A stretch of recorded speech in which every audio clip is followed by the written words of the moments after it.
Salut tout le monde, j'espère que vous allez bien. On se retrouve enfin dans un point lecture VO. J'ai beaucoup tardé à le faire parce que cet été j'ai pas beaucoup lu en VO en fait. Et voilà, c'est tout. Du coup, j'avais pas assez de romans à vous présenter. Je m'excuse par avance parce que du coup, les deux que j'ai lus il y a assez longtemps maintenant, je risque d'être assez bref dessus. Au niveau du résumé, au niveau, voilà, je vais pas entrer dans le détail parce que je me souviens pas de tout. Voilà, par contre, je vais vous parler de mon ressenti au niveau de la langue et au niveau de l'histoire. Voilà, c'est tout. Du coup, on y va. Donc le premier livre dont je vais vous parler, il s'agit de Cock-Earth de Peter Bunce, aux éditions Usborne. Donc c'était la lecture commune du mois de juillet, donc ça date hein, quand même. C'est une lecture que j'ai vraiment beaucoup appréciée. J'ai eu du mal au départ à rentrer dedans, mais alors une fois que j'étais dedans, c'est bon, je le lâchais plus. Alors on va suivre une jeune fille qui s'appelle Lily, dont le père va disparaître, qui va se retrouver dans une espèce d'école bizarre, un espèce de foyer, d'où elle va être sortie assez précipitamment, et là elle va se rendre compte qu'en fait, il y a tout un mystère autour de la disparition de son père et autour d'une chose mystérieuse, quelque chose que certaines personnes aimeraient récupérer. Au départ, on ne sait pas trop pourquoi. Lily va être aidée, entre guillemets, par un renard mécanique, parce que oui, dans ce livre, il y a des renards mécaniques, il y a des majordomes mécaniques, il y a plein de choses de mécanique, on est dans du steampunk à mort, et c'est trop bien. Ce renard mécanique qui s'appelle Malkin, qui a été créé par son papa, qui fait carrément le charme du roman, faut être honnête, tout ce côté est vraiment super intéressant. Et surtout, elle va être aidée par un jeune garçon, en fait, qui est un horloger assez doué. Enfin, son père est quelqu'un de très doué, lui il est son apprenti. Ils vont se retrouver dans une aventure hallucinante à la recherche du père de Lily, à la recherche de ce fameux objet trésor qu'il faut absolument qu'ils trouvent avant que les méchants mettent la main dessus. Et voilà, leur vie va être constamment en péril. C'est vraiment super intéressant. En fait, ce que j'ai aimé, c'est le rythme qui est assez haletant, je trouve, à partir du moment où tu dépasses un certain stade de l'histoire. On est vraiment dans un rythme assez haletant. Il y a quelques petits mots de vocabulaire qui sont peut-être un peu compliqués dû au fait qu'on est dans un univers assez mécanique. Donc c'est vrai qu'il y a tout ce côté un peu technique qui peut être parfois un peu difficile. Moi j'ai fait le choix de ne pas chercher dans le dictionnaire et d'essayer de lire de façon assez fluide. Alors effectivement il y a sûrement des phrases ou des termes qui m'ont échappé, mais ça m'a pas gêné dans la compréhension globale du roman, ça m'a pas empêché d'apprécier l'histoire. Et voilà, moi ce qui m'a séduit réellement, c'est toute cette histoire mécanique en fait. J'ai trouvé ça juste génialissime et c'est tellement bourré d'aventures. Voilà, j'ai juste hâte de découvrir le tome 2. Je dois dire que mon personnage préféré c'est Malkin, le renard mécanique. Depuis, je n'arrête pas de réclamer à l'homme de me fabriquer un renard mécanique, mais j'attends toujours. Le deuxième livre dont je vais vous parler, il s'agit de Flunk, de Jen Kalonitsa, aux éditions Jabberwocky apparemment. Je vous en ai beaucoup parlé sur les réseaux sociaux de ce livre parce que je l'ai adoré, vraiment je l'ai adoré. On suit Jilly qui est un peu une petite délinquante, hein. C'est une vraie pickpocket, mais elle le fait pas vraiment par plaisir, elle le fait surtout pour aider sa famille à survivre parce que sa famille est dans une grosse détresse et n'a absolument aucun moyen financier. Jilly est très attachée à sa petite sœur et c'est vrai qu'en fait voilà, elle va voler pas mal de choses pour pouvoir nourrir sa famille et aider sa petite sœur. Le problème c'est que Jilly va finir par se faire attraper et elle va être envoyée dans une école spéciale, qui s'appelle la Fairy Tale Reform School, qui a une grande particularité parce que tous les profs de cette école ce sont les vilains des contes de fées. Voilà, genre, je sais pas, le grand méchant loup, genre la sorcière de Blanche-Neige, voilà. Tous les méchants, ce sont les profs.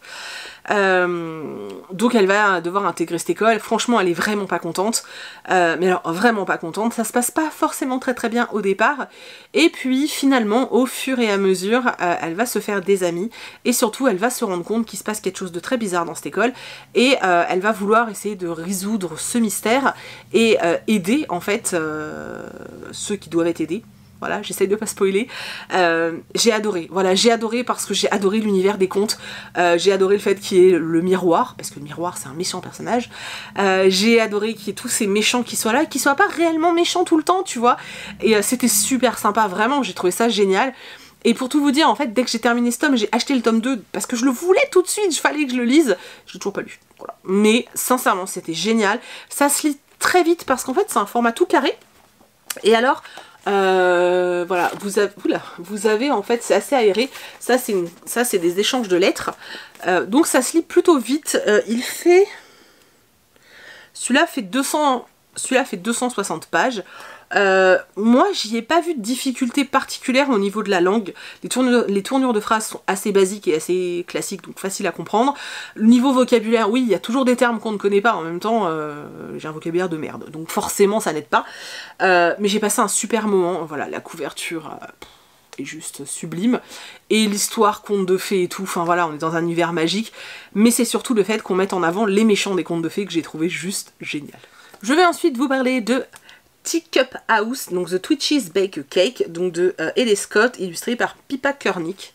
Voilà, c'est ce fameux petit livre qui a été imprimé en Chine et où tu t'en prends plein les doigts. Voilà. Ce qui est fort dommage parce que l'histoire est très sympathique. Alors c'est très jeunesse, hein, c'est pour les 6 ans. Hein. Donc on suit une petite fille qui s'appelle Stevie. Voilà, qui vient d'emménager dans une ville, qui est pas très contente d'être là. Sa mère lui dit hey, on va organiser une grande fête pour rencontrer tout le monde, tu vas voir, ça va être génial. Elle a plein de petits lapins, c'est la Twitches Family. C'est un peu comme, vous savez, on avait ça aussi, des petits animaux, là, il y avait des écureuils, trucs tout doux là. Je sais un peu comment ça s'appelle. Oh, ça m'énerve. Il y avait... je vous jure, en plus j'en avais Silverian Family, non c'est pas ça, un truc comme ça, bref. Donc elle a ces petites créatures, sauf que ce qu'elle ne sait pas, c'est que dès qu'elle tourne le dos, ces petites créatures, elles prennent vie. Et là, il y en a 2 d'entre eux, donc les 2 enfants, qui eux n'ont pas été emmenés avec Stevie dehors dans le jardin, ont décidé de faire un gâteau, voilà. Et pour faire un gâteau, ils piquent des denrées alimentaires qui sont à droite et à gauche, et à chaque fois que quelqu'un rentre dans la cuisine, ils se mettent sur pause. Ce qui fait qu'il y a des situations assez rigolotes. Alors c'est très jeunesse, mais c'était mignon, voilà, j'ai lu ça en une petite heure. Franchement, c'était mignon tout plein. Voilà, au départ, je m'étais dit que je lirais les autres, mais en fait, vu que c'est imprimé en Chine, je ne le ferai pas. C'est une conviction personnelle, mais ça n'empêche que voilà, j'ai passé un bon moment de lecture, c'était choupi, voilà, c'était choupi. Je vais maintenant vous parler d'un livre que j'ai pour le coup vraiment adoré. Donc il s'agit de Dave Pigeon, de Swapna Ado, illustré par Sheena Dempsey. Alors, pour le coup, il est vraiment illustré de partout, voilà. Donc dans cette histoire, au départ, on suit 2 pigeons qui sont tranquillement dans un parc en train de bouffer des croissants et des miettes de pain, jusqu'au moment où l'un des pigeons va se faire attaquer par un chat. La propriétaire du chat, en fait, va voir le petit pigeon tout blessé, va décider de le protéger. Elle va l'emmener chez elle, les 2 pigeons sont en mode « Waouh, trop bien !» et tout. Sauf que comme il y a le vilain chat dans la maison, elle va se dire « Ah ouais mais non !» Donc elle les fout dans l'abri de jardin. Elle a surnommé le pigeon blessé Dave et son pote Skipper. Alors c'est son fils qui l'a appelé Skipper, mais bon, c'est comme ça. Et nous, en fait, on est dans l'histoire des 2 pigeons, puisque dès le début, on nous laisse sous-entendre que ce sont les pigeons qui nous racontent l'histoire. En gros, Dave narre l'histoire, et Skipper est chargé de taper l'histoire, et il doit respecter ce que lui dit son pote. Hein. À partir du moment où ils sont dans la cabane, dans la maison à outils, là, dans le truc du jardin, dans la cabane de jardin, là, ils n'ont qu'une idée en tête, c'est de chasser le chat de chez lui pour pouvoir lui piquer sa place. Et là on se retrouve avec 2 pigeons qui fomentent des plans pas possibles pour faire dégager le chat. Donc on est clairement dans un remake de Minus et Cortex, version pigeon. C'était trop marrant. Franchement ils m'ont fait tellement rire avec leurs plans complètement débiles. Genre une inondation, mais faut attendre qu'il pleuve, tu vois. Mais ils ont des... c'est n'importe quoi.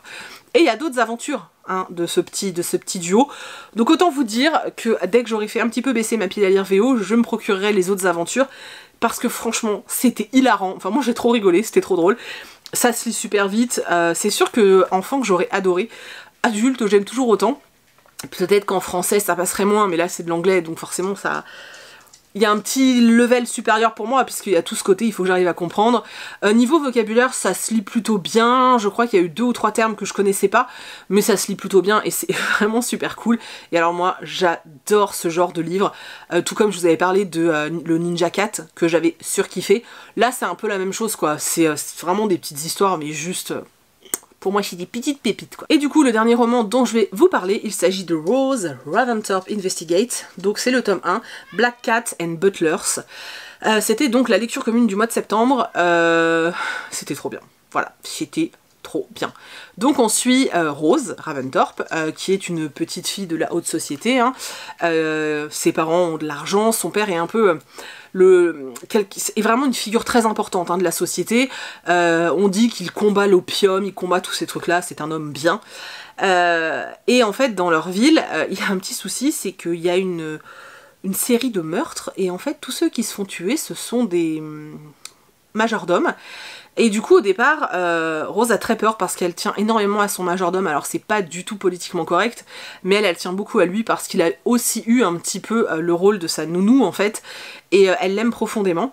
Et du coup, elle s'inquiète un petit peu, mais bon, elle se dit que non, ça n'arrivera pas.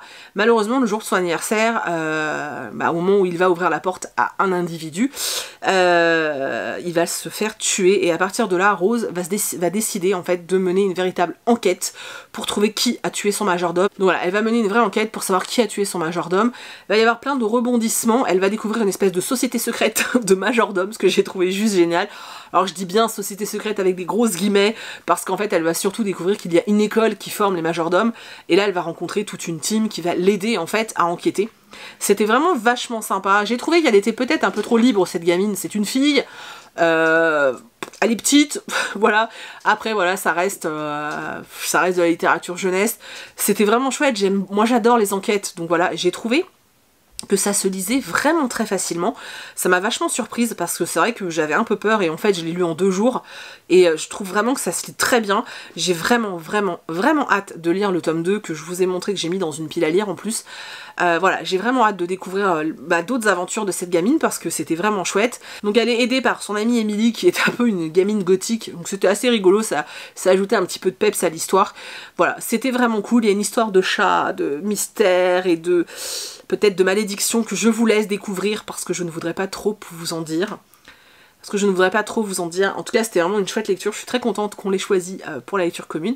Et bah voilà, si ça vous tente, n'hésitez pas parce que je pense que vous allez passer un bon moment. Donc voilà, c'est tout pour mes dernières lectures VO. J'espère pouvoir vous faire des points lecture plus régulièrement parce que j'ai décidé de ne plus faire passer la lecture VO après le reste. J'aime vraiment ça, surtout en jeunesse. Young adulte et adulte, j'ai plus de mal. Mais en jeunesse, je passe toujours des super moments et ça m'embête. Je crois que je l'ai déjà dit ça dans une vidéo. Mais voilà, c'est vrai que ça m'embête de le laisser en second plan en fait. Donc je vais en lire beaucoup plus, donc voilà. Et j'essaierai de faire des points de lecture plus régulièrement, de façon à ne pas me retrouver dans des situations où je me souviens plus de tous les détails. Voilà, c'est tout. Donc voilà, si ça vous tente, n'hésitez pas à nous rejoindre sur le groupe où on parle de lecture VO, je vous mets le lien en barre d'infos. Si vous avez lu certains de ces titres, n'hésitez pas à me le dire. Si vous avez fait les lectures communes, dites-moi si vous avez aimé les romans qu'on a lus ensemble. S'il y a des titres qui vous tentent, n'hésitez pas à partager avec moi, ça me fera plaisir de savoir lesquels vous intéressent le plus. Je vous fais plein de très gros bisous et je vous dis à bientôt dans une prochaine vidéo. Bye!